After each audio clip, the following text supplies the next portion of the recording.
First of all, why use Nelson Maths? Can I get an indication? I've talked to a couple of people as I've sort of been here, but who's already using the Nelson Maths? And are we talking the Australian curriculum version, or there's someone over here that was using the old VELS version? Okay, so a couple of different ones. And who has never used Nelson Maths? Just so I can... Not many? Okay, so most of you have some familiarity with it, which is really good, so we can go from there.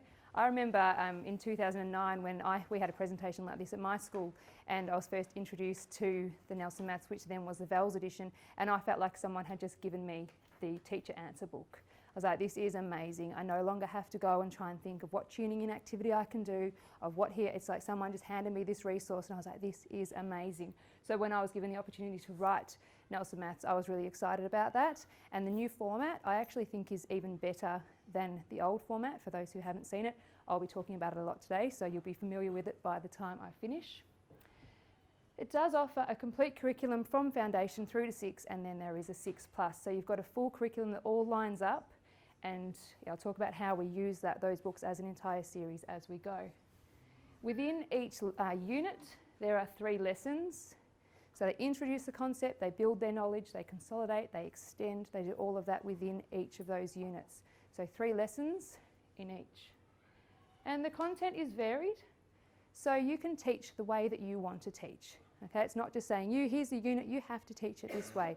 You get a unit and there's lots of different things within that unit that you can do, or you might read through the unit and go, oh, yeah, I've taught that before and I actually want to throw this idea in there. And that's fine. That's the way that we want people to use the book. It's not saying, you have to follow this in every, how it's written. Put in what you like. Make it yours. Make it work for your students. But it's a really, really good basis to everything that you need in the classroom. And the main thing that I am talking about today and spending a lot of time on is that last dot point, that it caters to varying abilities within the classroom. So in that we went through in the mid-year reports and looked at our number strand for our grade, and there were 5 students out of 31 who were where they should be at number in the middle of the year. The rest of them ranged from grade 3 through to year 8, possibly year 9. So we're working with a massive range of students. Now we have more students than most classes, but I don't think that's unusual where we've got that massive range of abilities within our classrooms. So we use this resource to make our planning easier, to just take some of that stress off trying to plan for all those different levels for everything that we do.